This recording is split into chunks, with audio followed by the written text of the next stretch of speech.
Magandang araw po sa inyong lahat. Muli ito po si Nurse Dodong. Ngayon po ay pag-usapan ang isang isyung madalas hindi napapansin. Pero maraming kabataan ang tahimik na nagdurusa. Ito po ang teenager depression. Ang depression po ay hindi simpleng lungkot. Hindi po ito arte.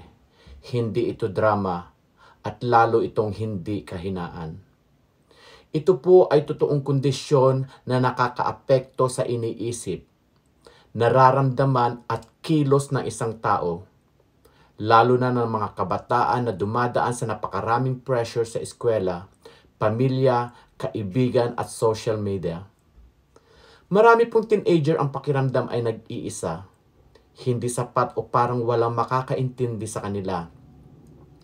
Pero ang katotohanan, karaniwan ito at ito po ay may pag-asa. Ang mga palatandaan ng depression ay maaaring bigla ang pag-iwas sa tao, pagbagsak ng kanilang mga grado, kawalan ng gana sa mga dating mga hilig, hirap matulog o pakiramdam nila wala silang silbi. At kung minsan umaabot ito sa self-harm o pag-iisip ng pagpapakamatay. Kapag may nakikita po tayong ganitong senyales, kailangan itong seryosohin. Ano po ang magagawa natin?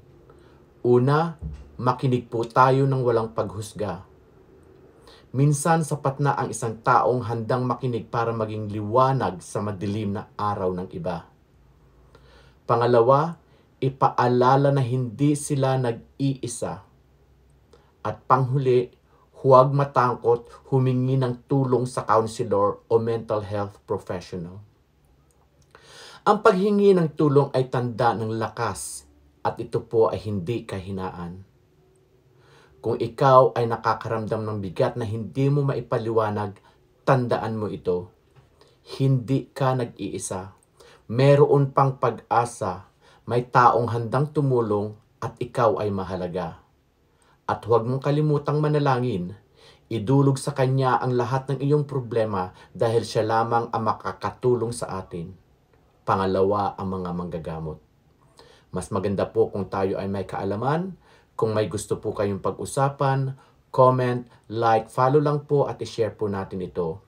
Muli, ito po si Nurse Dodong at nagsasabing magandang araw po at maraming salamat sa suporta.